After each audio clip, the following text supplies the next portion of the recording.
La région de Kaolack est connue pour être au centre du bassin arachidier au Sénégal, mais il est aussi connu pour les fluoroses dentaires chez une bonne partie de ses habitants.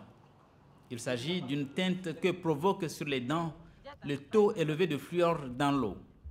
Dans la région de Kaolack et celle environnante, la teneur en fluor avoisine souvent 4,5 mg par litre, alors que la norme recommandée par l'OMS se situe dans la fourchette de 0,5 à 1,5 mg par litre d'eau. Et ceci est source de maladies handicapantes telles que les fluoroses dentaires et osseuses.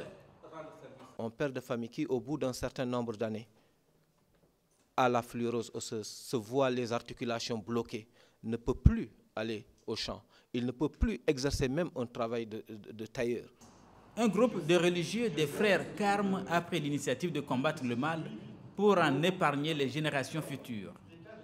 Lorsque le forage diocésain a été fait, sous l'impulsion du diocèse, selon son désir, parce que le site n'était pas viable sans eau, la grosse difficulté a été de découvrir que l'eau était en quantité importante, mais malheureusement avec trop de sel et beaucoup trop de fluor. L'unité censée optimiser la teneur de fluor dans l'eau potable dans la localité de Keur Mariama vient d'être inaugurée pour le bonheur de la population. Maintenant, l'eau filtrée c'est très bon. Pas de maladie, elle est potable. Elle est bonne pour boire, elle est agréable aussi pour boire. Une unité avec les cellules photovoltaïques telles qu'elles vous sont présentées, un prix liste et de l'ordre, je vais m'exprimer en euros, excusez-moi, et de l'ordre de 25 000 euros.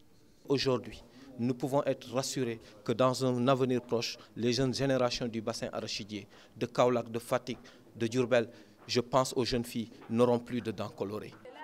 Le souhait des initiateurs est de vulgariser cette unité afin de soulager le maximum de localités du poids des maladies provoquées par l'excès de fluor dans l'eau de boisson.